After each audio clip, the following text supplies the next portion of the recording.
ಚಿಂತಾಮಣಿ ತಾಲೂಕಿನ ಅಂಬಾಜಿದುರ್ಗ ಹೋಬಳಿಯ ಕೋಟಗಲ್ ಹಾಲು ಉತ್ಪಾದಕರ ಸಹಕಾರ ಸಂಘದ ಮುಂದಿನ 5 ವರ್ಷಗಳ ಅವಧಿಗೆ ನಡೆದ ನಿರ್ದೇಶಕರ ಚುನಾವಣೆಯಲ್ಲಿ ಒಟ್ಟು 13 ನಿರ್ದೇಶಕರ ಸ್ಥಾನಗಳ ಪೈಕಿ ಉನ್ನತ ಶಿಕ್ಷಣ ಸಚಿವರಾದ ಡಾಕ್ಟರ್ ಎಂಸಿ ಸುಧಾಕರ್ ಅವರ ಬೆಂಬಲಿಗರು ಒಟ್ಟು 13 ಮಂದಿ ನಿರ್ದೇಶಕರ ಸ್ಥಾನಕ್ಕೆ ಗೆಲುವು ಸಾಧಿಸುವಲ್ಲಿ ಯಶಸ್ವಿಯಾಗಿದ್ದಾರೆಂದು ಚುನಾವಣಾ ಅಧಿಕಾರಿಯಾದ ಕೆ ರವಣಪ್ಪರವರು ಘೋಷಣೆ ಮಾಡಿದರು. ಈ ಸಂದರ್ಭದಲ್ಲಿ ನಿರ್ದೇಶಕರಾದ ಚಂದ್ರಶೇಖರ್ ಅವರು ಮಾತನಾಡಿ, ಸಂಘವು 1992ರಲ್ಲಿ ಪ್ರಾರಂಭವಾಗಿದ್ದು ಅಂದಿನಿಂದ ಇಂದಿನವರೆಗೂ ಇಂದು ನಡೆದ ನಿರ್ದೇಶಕರ ಚುನಾವಣೆಯಲ್ಲಿ ಸಚಿವ ಡಾಕ್ಟರ್ ಎಂಸಿ ಸುಧಾಕರ್ ಬೆಂಬಲಿಗರು 13 ಸ್ಥಾನಗಳು ಗೆಲುವು ಸಾಧಿಸಿದ್ದಾರೆ ಎಂದರು. ಈ ದಿನ ದಿನಾಂಕ 24/1/2024 ಬುಧವಾರದಂದು ಕೋಟಗಲ್ ಹಾಲು ಉತ್ಪಾದಕರ ಸಹಕಾರ ಸಂಘದ ನಿರ್ದೇಶಕರ ಚುನಾವಣೆಯನ್ನು ಬಹಳ ಚೆನ್ನಾಗಿ ನಡೀತು.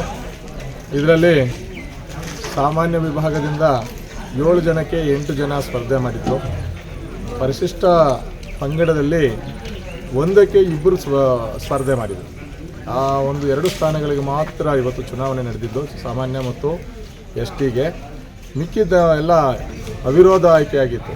ಹಾಗಾಗಿ ಇವತ್ತಿನ ಚುನಾವಣೆಯಲ್ಲಿ ಆಯ್ಕೆಯಾದಂತಹ ಅಭ್ಯರ್ಥಿಗಳು ಆನಂದ ಅಂತಕ್ಕಂಥವರು, ನಾಗರಾಜ್, ನಾರಾಯಣಸ್ವಾಮಿ, ಮಂಜುನಾಥ್, ಮುನಿಯಪ್ಪ, ವೆಂಕಟರಮಣಪ್ಪ, ಸುರೇಶ್ BV ಹಾಗೂ ST ಇದರಿಂದ ಕೃಷ್ಣಪ್ಪ KM ಎಂಬತಕ್ಕಂಥವ್ರು. ಇವರು ಇವತ್ತು ಎಲ್ಲ ಆಯ್ಕೆಯಾಗಿದೆ. ಚುನಾವಣೆ ಸುಸೂತ್ರವಾಗಿ ನಡೆದಿದೆ. ಹಾಗಾಗಿ ಇವರು ಮತಗಳನ್ನು ಕೂಡ ಹೆಚ್ಚಿನ ಮತಗಳನ್ನು ಪಡೆದು ಆಯ್ಕೆಯಾಗಿದ್ದಾರೆ ಅಂತ ಹೇಳಿ ಚುನಾವಣಾಧಿಕಾರಿಯಾಗಿ ನಾನು ಘೋಷಣೆಯನ್ನು ಮಾಡ್ತೀನಿ. ಕೋಟಗಲ್ ಹಾಲು ಉತ್ಪಾದಕ ಸಂಘವು 1982ರಲ್ಲಿ ಪ್ರಾರಂಭವಾಗಿ ಇದುವರೆಗೂ ನಮ್ಮ MCS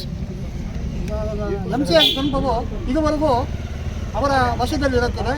ಇವಾಗ ನಡೆದಿರುವ ಚುನಾವಣೆಯಲ್ಲಿ MCS ಗುಂಪು 13 ಸ್ಥಾನಗಳನ್ನು ಪಡೆದು ಜಯಶೀಲರಾಗಿ ನಾವು ಚುನಾಯಿತರಾಗಿದ್ದಾರೆ ನಮ್ಮ ಸಂಘದವರು. ಅದರಿಂದ ನಮಗೆ ಇದು ಸಂತೋಷ ಸುದ್ದಿಯಾಗಿ ನಾವು ಇದನ್ನು ಎಲ್ಲರೂ ಆಚರಿಸ್ತಾ ಇದ್ದೀವಿ. ಈ ಸಂದರ್ಭದಲ್ಲಿ ಸಹಾಯಕ ಚುನಾವಣಾಧಿಕಾರಿ MA ಪ್ರಕಾಶ್, ಕಾರ್ಯದರ್ಶಿ ಇಸ್ಮಾಯಿಲ್ ಹಾಗೂ ಚುನಾಯಿತ ಪ್ರತಿನಿಧಿಗಳು ಹಾಗೂ ಗ್ರಾಮದ ಮುಖಂಡರು ಉಪಸ್ಥಿತರಿದ್ದರು.